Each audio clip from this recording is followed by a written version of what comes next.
And now it is played ahead to Bakrar, who gives it to Ojeda, and here comes Morales down the middle ahead to Wolf. Left side of the 18, left side of the 6, shot, score. And now it is turning into a blowout.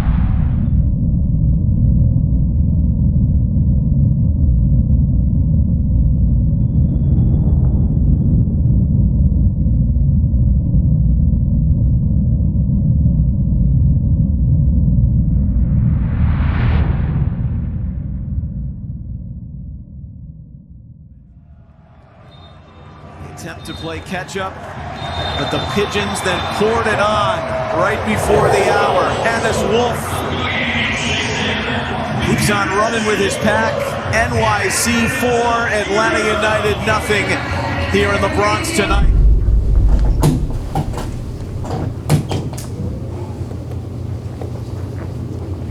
The first 15 minutes, I don't know what's happening. You know, it's 5 minutes, there's a bam, bam, bam, bam, 3 goals, 4 chances. And they have no chance in the first half. No chances. They have a header on a corner kick that you save like this, easy, and then they give them the goal in the end.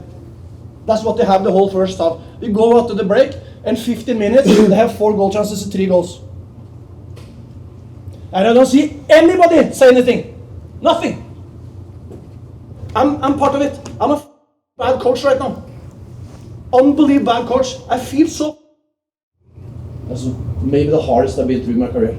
This over and over again. If I have to put my analyst hat on and analyze what's happening this year, it's just not good enough and it's unacceptable. And the players will know that. The front office will know that. The coaching staff will know that. Atlanta United still looking for their first road win of the year. Think about when you're kids. Enjoy the challenge. There's a million people that would love to be in our shoes right now. They'll flick it backwards to Chambeau. Float that over the top. This time it's trapped at the edge of the 6. Here's a tough angle shot. And the goal by Andres Herrera.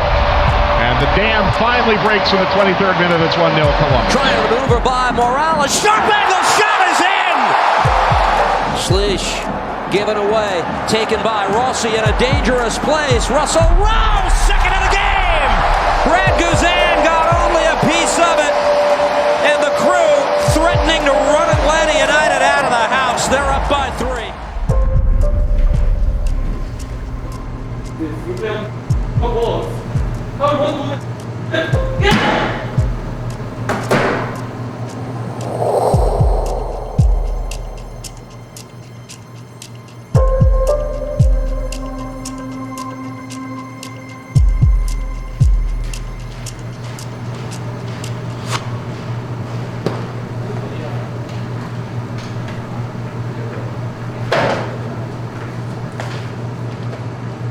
Muchachos, si nosotros seguimos boludeando, como seguimos boludeando, vamos a seguir así.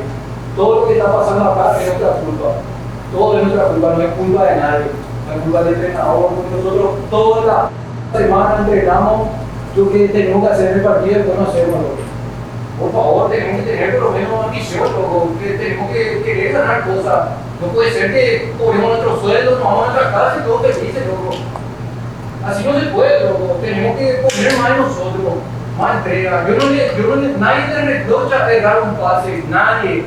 Pero correr la actitud, viejo. So, I have thoughts. I have thoughts. As some of you know, Atlanta United is near and dear to my heart. I did spend 5 seasons there. I got to see them lift an MLS Cup in 2018. This is unacceptable. Almiron is absolute royalty in Atlanta. Ronnie Dyla, like you mentioned, is an MLS Cup winning coach. He knows what it takes in this league. Figure it out. He said it. Go talk on the training pitch. Figure that out. For me, that's the part that's unacceptable. My question is, what is Atlanta United? What are they? What type of team are they? The question is, are we believing in this? Do we want this? Are we coming together? Are we getting better? And I see a team that is dying the longer the game goes through. And that is painful to watch. And I'm responsible for that. You have to look in on yourselves and you have to sit there and say, okay, what needs to be done? And you know, in these next couple of games, you're on the road. you're on the road, and Ronnie Dallas said it. At home, this is a completely different team, especially when you feed off of the energy. You feed off of being at home in front of your home fans. You gotta find that fight and that resilience when you're away, because you're not gonna be at home for a little bit longer. You're not going back home till July. You gotta find something. You have to. Yeah, if you're waiting until you're back at home to find whatever it is, then the season's done. You know, we talked about protecting the center of the pitch and not letting them play through us. Play through us all night. I mean, you know, it's through us, around us, over us, at will. And so, you know, there's no sugarcoating it. It's not good.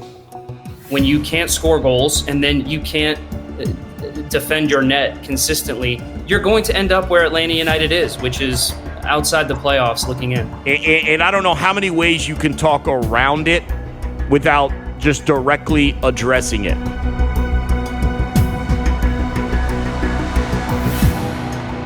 Hello, it's nice to meet you. Nice to In meet person, you. we have watched a lot of you as a player, and you know, you have a very interesting profile for us because we have struggled a lot this year. And the things we have struggled with is the consistency in the defense. Are you excited for this opportunity to be in front of you? Yeah. And then as I said, the pairing for us, we've signed the right center back, and the pairing for that person is going to be really important for the next 4 or 5 years. We want to sign someone who's stable, who's into the club, who's committed. I'm really excited to be part of it. And at the end, you see the time difference here. They are in the morning, we are here at 4 p.m. So it's all day ahead of us to stay in touch with Chris. We can talk all day, or Jonathan. So it's I don't think it's such a big issue. It's a lot of players going through all around the world. Sorry, it's Kenny Miller here, assistant coach.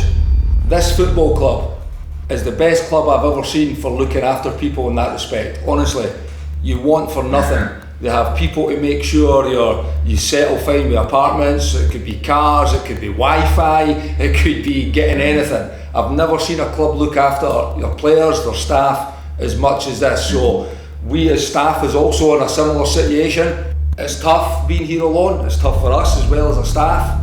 But the club go to the end of the earth to make sure their staff and their players are settled so they can solely focus on the job. So it will be tough, and it is tough, but you will have so much help for the people at the football club that will do anything you need to help you settle. Buenas tardes, bueno, antes que nada, muchas gracias por el tiempo, estamos agradecidos por la oportunidad, ¿no? Aquí estamos con el director deportivo Chris Henderson, el entrenador del equipo Ronnie Dyla, Kenny Miller y Carl Robinson, que son los asistentes. Y bueno, creo que la idea es practicar un poco del club, y igual cualquier pregunta que tengas, pues estamos aquí, ¿no? para practicar sobre el interés, y estamos pues felices de estar acá. Ok, pues perfecto, y bueno, encantado de conoceros a todos. When I see the games a little bit, like of course you play in an unbelievable strong league and with a very, very good opponents. What do you feel like your biggest strengths are as a player? How do you see yourself as a leader, and also what kind of ambitions do you have in your career now? What is like the next for you? I understand you know that you want to see another culture, another country, and all these things, but also still you are young as a football player. You have your best years in front of you. I didn't expect, first of all, that we will talk again, but then he told me that maybe there's one more time to think about it. Saying like doesn't actually have a preference over his career. He's played like every position. Obviously, he's a centre back, but he even played as a holding midfielder at times. He said, you know, the side doesn't matter. He feels like he's very comfortable on both sides.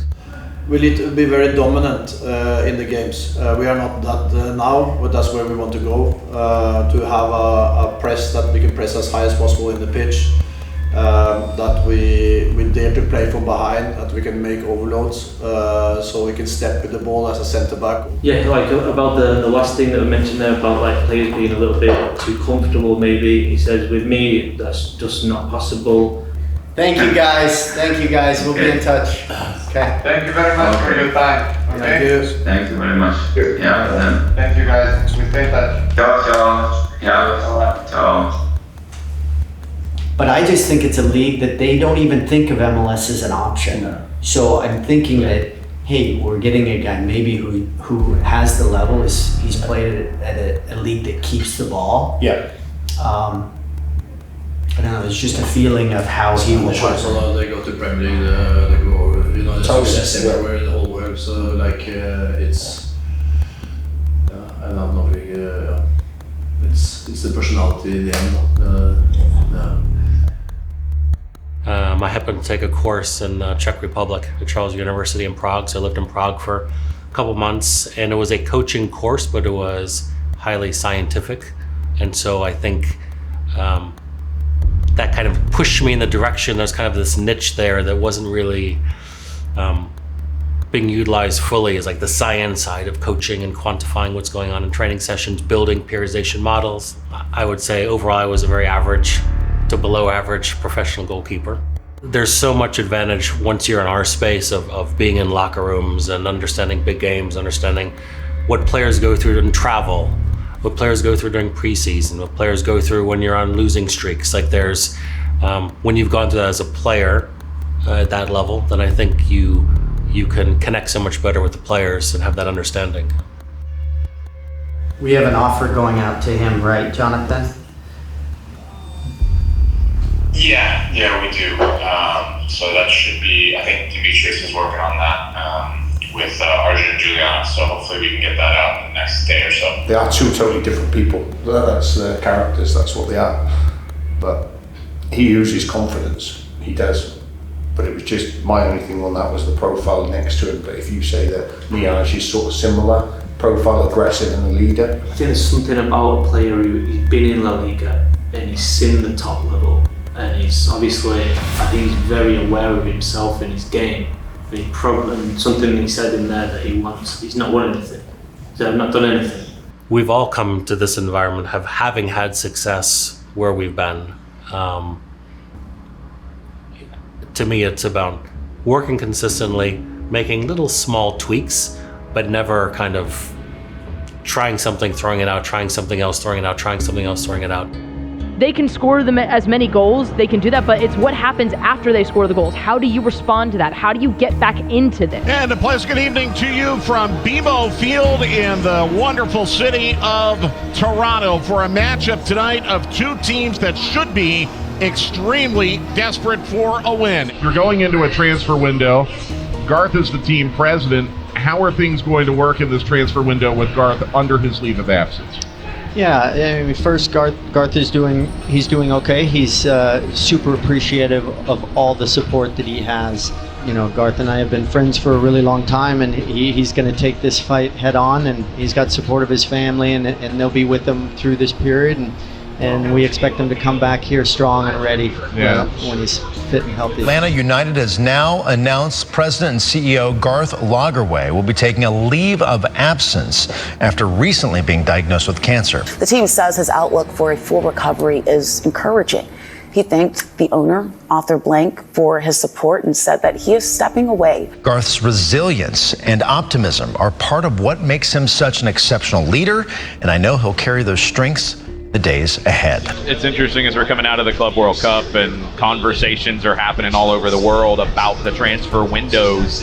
It feels like there's a lot of movement everywhere. Are you kind of getting that sense that there's a lot of potential out there right now?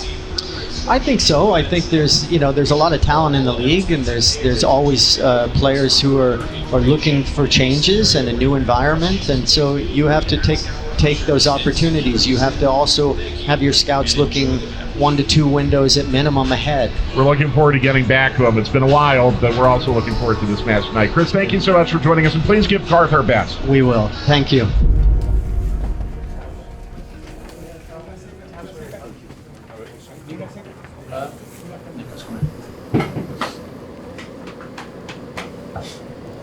My purpose in life, guys, is to be something for other people. To create something, to develop people, to be there for people. And that gives me energy. That gives me a purpose in life. And when I walk around and what we have been through today, the last weeks, I'm grateful. I'm so unbelievably grateful. To be a part of Atlanta United and you gives me a lot. Because take away the football. You are in a community that to achieve something. And we are a family. We see each other every day. We try to push each other to different levels. And I tell you, I'm pushing all the time to get the best out of you. But I love you. All of you. So when I push, it's about football. It's not about you as a human being. Now, in this time, Garth, our president, is driving to get radiation for his cancer. That puts things in perspective, guys. Gratitude, what we have. He's thinking about us all the time. If you want a purpose, play for him.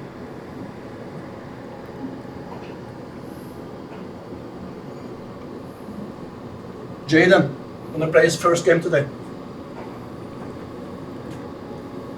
He's one of us, guys. We have to make this game his best experience ever. And he cannot do that alone. That's about meaning something for other people.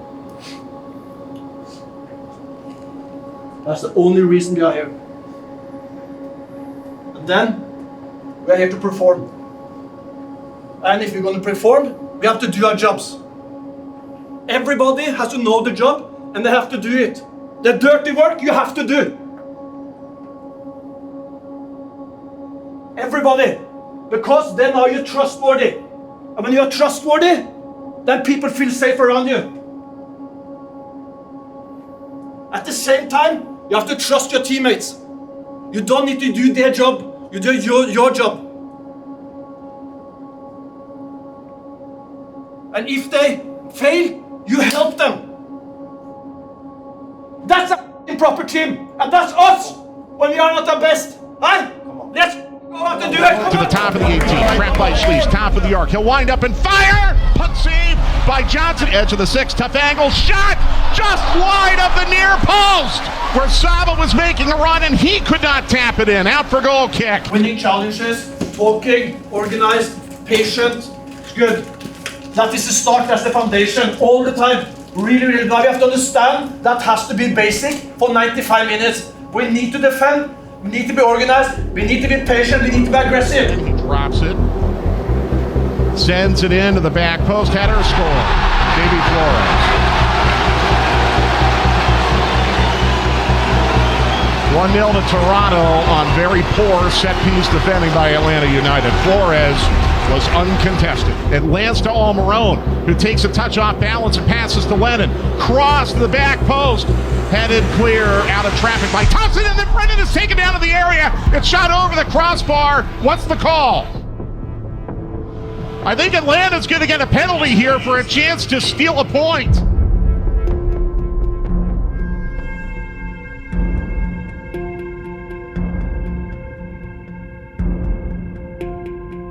First penalty taken this year by Latte Lott, who has not scored in 3 months. He aligns himself just to the left of the ball. There's the whistle. Action at the goal to our right.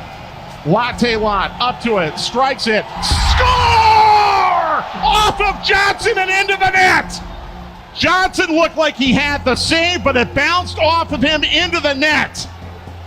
And it's level at 1 in the 101st minute. It's players who are grinding to try to get something out of it, and that's kind of where you are right now. Latte Lott does get the goal. Atlanta United does get the point. Cut back pass. Haile Selassie dribbles past Morales and scores. Haile Selassie dribbled right past and scores the go-ahead goal in the 79th minute. About a minute 20 to play. Alexei puts his arm in the air and drops it. Sends it into the penalty spot. It's loose in the goal. Now score! Stand into the net by Will Riley! How about that for your first MLS goal? Full time, and Atlanta United, for the second straight match, scores in stoppage time to steal a point. And Atlanta United is going to see any remote chances at the postseason pretty much evaporate as they lose in their own building for the third straight year to Charlotte. Full time as Atlanta United gives up 3 second-half goals, blows a lead, lose to Charlotte, and there are boos again at Mercedes-Benz Stadium. A good first half, completely and utterly undone by an awful start to the second half. Atlanta United, as we currently look at the table, there's only 11 matches to go, the majority on the road.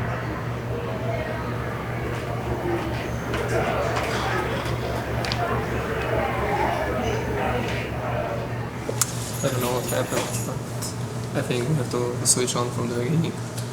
And it's too easy. We have to be more compact from the beginning of the second half.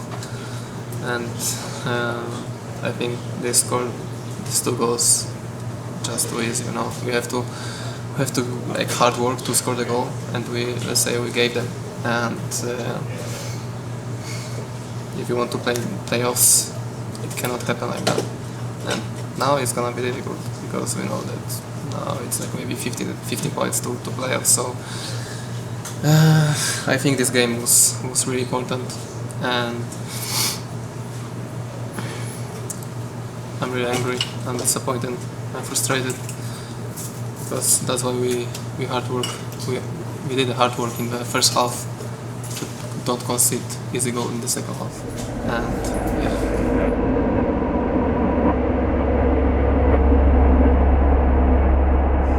We'll have a pretty good baseline, I think, of where he's at. It'll be harder, I think, to gauge. Anyone that comes in now, it's going to be harder to gauge where they're from a conditioning perspective with the heat, right? Because it's any sort of conditioning they've done in the past will not have been at the same temperature and humidity that's here. So I think we'll get really good strength measures on him and anyone else we bring in, but the hard part is going to tease out like where they're exactly at. Atlanta announced the signing of Enia Mihai. Center back, has been playing the last 3 seasons in the first division in Portugal.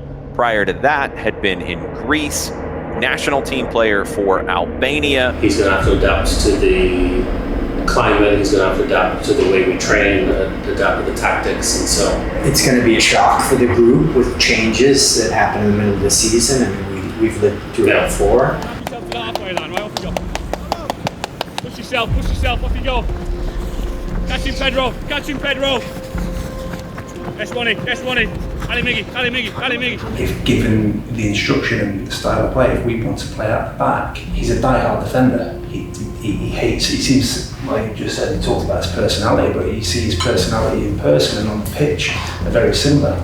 He hates conceding goals, he hates losing, he takes pride in his defending. He just went to the point and said, like, that me being comfortable is impossible. And I felt like it wasn't like, that wasn't forced, that was him saying like, this is who I am. Like, and he literally said, I've achieved nothing, I've won nothing in football. Like, my best years are coming, and if it's impossible for me to be kind of stagnant. If I go there, it's to go and win. I was really surprised, happily surprised, with how confident and calm he seemed. He just seemed like he was, 34 years old, like a veteran, and he's in his mid-20s. So I actually think he would pair really well with Mihai. I think it's just long term for the vision of what we want this team to look like. If we're willing to make some of those other changes, and we think that's going to happen, I think there's a way to still achieve a successful pressing team with those two. I'd love to see data on like the teams that have won it or made it to the final. How many goals have they given up, like on average per season? Like I do think having a solid defense and not giving up goals will at least give you a chance every game to win. For sure, and I don't have the exact number, but I think to your point, right, like most of those teams are going to be in the top 10 of the league defensively for the number of goals they're conceding. The transfer window is coming, so hopefully Atlanta United will be able to make the necessary changes. But I take it as a positive shock. Like, guys have to compete now for spots in a different way. They're going to be pushing. You have guys who are coming in wanting to start and expect to start. So I think it's going to be a good positive push from this group. It will be more challenges for the coaching staff to manage playing minutes but I think that's what we want. We want guys competing every day, fighting for spots. I think having more on-field, if you will, or field player leaders is going to make a big difference. Obviously, Brad's impact in the dressing room is huge, but I think having Mihai on the pitch, kind of coordinating, directing players, getting guys in good positions will make a big difference as well. And then, of course, Miggy as a leader, kind of a little bit further up the pitch. I think if we have a leader kind of in each line of our team, is going to make a huge impact for us. I think our training sessions have been good that they have, but I think continuing to ramp up the intensity, the loads have been really good. The sessions we've had, addressing the spine of the team, some areas in the back four, like that's our foundation. And I feel like this year maybe we haven't had stability in the foundation of the team that we've been able to build from. So I think having a strong foundation will help the group as a whole, right? If we have that stability, we'll have something where we can actually build off of. Anyone from within the league should be able to jump in pretty quickly because they're in mid-season form. Obviously, the issue is going to be you sign a guy, comes in. Mihai's been great. There's no guarantee that any other one we recruit is going to have that 4 or 5 week period where they've been doing work. You struggle 1 year, and within 8 to 12 months, you can be holding up a trophy. Yeah. I mean, we had it in Seattle. I had it twice as a player. I do think there is something to. Sometimes it's really small pieces, and sometimes it's significant. But there's something that changes the group, the chemistry, the belief, and I think it's just trusting in your teammate, and you know that this guy's going to do his job. I got to focus on my job. I know he's going to do his job, and that's a trust that gets built up over time.